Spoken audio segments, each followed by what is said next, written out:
Chers collègues, la parole est à Monsieur Hervé Solignac.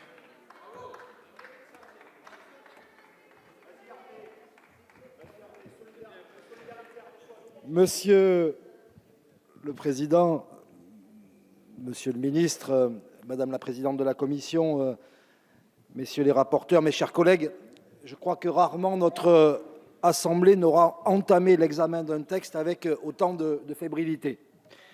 Mais rarement aussi le sentiment d'insécurité sociale n'aura atteint un tel niveau dans notre pays sur un sujet majeur, un sujet qui touche des millions de Français. Il y a derrière ce débat un enjeu qui implique toutes les strates générationnelles et qui plonge dans l'inconnu nombre de nos concitoyens, tant votre équation ne comporte que des inconnus. En effet, les semaines qui viennent de s'écouler ont largement nourri les appréhensions de toute nature. Là où vous auriez dû lever des doutes, vous les avez confortés. Là où vous auriez dû faire de la pédagogie, vous vous êtes perdu en conjectures. Il y a d'abord eu le bourbier du dialogue social, puis il y a eu ensuite le départ par la petite porte du haut-commissaire Jean-Paul Delevoye. Puis il y a eu la sanction unanime des économistes de tous bords. Puis enfin les doutes sur le financement qui ont fini par atteindre le MEDEF lui-même. Et enfin, le jugement sans précédent et surtout sans appel du Conseil d'État. Il y a eu ensuite l'incroyable théâtre de la commission spéciale, avec un index sorti du chapeau à la dernière minute qui n'existe pas et qui est à inventer. Et puis un rapporteur général de la commission des finances qui écrit en toute hâte au Premier ministre pour lui asséner un flot de questions absolument saisissantes. Et enfin, dernier épisode d'une série à feuilleton, le départ précipité de la ministre des Affaires sociales qui disparaît du paysage la veille des débats. Bref, tout cela est inédit. Inédit de confusion, d'impréparation et de tergiversation.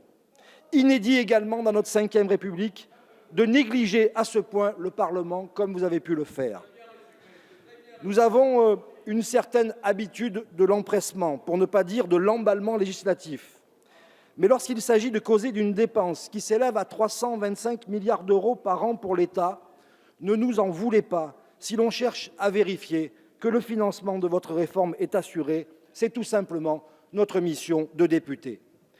Et pour faire ce travail correctement, il aurait été judicieux que l'on dispose d'un peu de temps.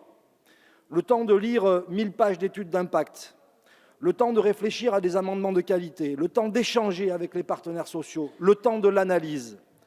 Vous nous avez privés de ce temps. Vous avez préféré négliger la représentation nationale comme si elle était devenue secondaire dans notre démocratie. Vous avez cédé à la tentation du passage en force et vous vous étonnez de ce que certains puissent causer du tort au rythme que vous aviez prévu en déposant des amendements par milliers. Alors je vous le dis, mes chers collègues, il n'y a aucun déshonneur à remettre l'ouvrage sur le métier quand celui-ci est à ce point interrogé, pour ne pas dire remis en cause par une majorité de Français. Au-delà du fait que le caractère urgent de la réforme est tout à fait contestable, son contenu apparaît aujourd'hui très éloigné des mots que vous prononcez quand vous vous efforcez de le promouvoir auprès de nos concitoyens. Le nouveau système devait devenir limpide, lisible et simple. Il est opaque, confus et complexe. Le nouveau système devait entériner la fin des régimes spéciaux et autonomes. Il reconnaît des régimes spécifiques avec des règles dérogatoires. Le nouveau système n'avait pas vocation à réaliser des économies sur le dos des futurs retraités. Il transforme pourtant les pensions en variable d'ajustement des finances publiques. Le nouveau système ne devait pas reculer l'âge de départ à la retraite en instituant non seulement la carotte de la surcote, mais aussi le bâton de la décote. Vous ne créez aucune réelle liberté de choix et vous obtiendrez un départ retardé tel que vous le souhaitez. Le nouveau système devait donner les mêmes droits à tous en autorisant un cumul emploi-retraite dès 62 ans avec des cotisations sans droit avant l'âge pivot. Vous créez des obligations qui ne donnent pas les mêmes droits à tous. Mais derrière ces mots, derrière les formules, il y a des vies. Il y a parfois des vies cassées, il y a toujours des aspirations à une fin de vie paisible et digne.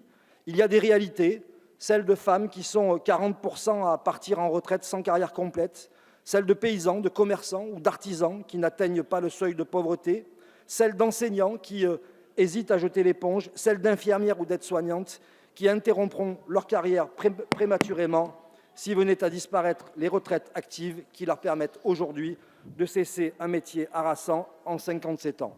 Et je pourrais en citer beaucoup d'autres. On voit bien les perdants, on cherche beaucoup les gagnants. Il faut conclure. Ne commettez pas l'erreur qui laisserait un sentiment d'injustice immense, peut-être le sentiment d'injustice de trop. Notre pays a besoin d'apaisement, de perspectives positives, d'unité et de confiance. Votre texte ne remplit aucune de ces exigences. Merci, monsieur le député. La parole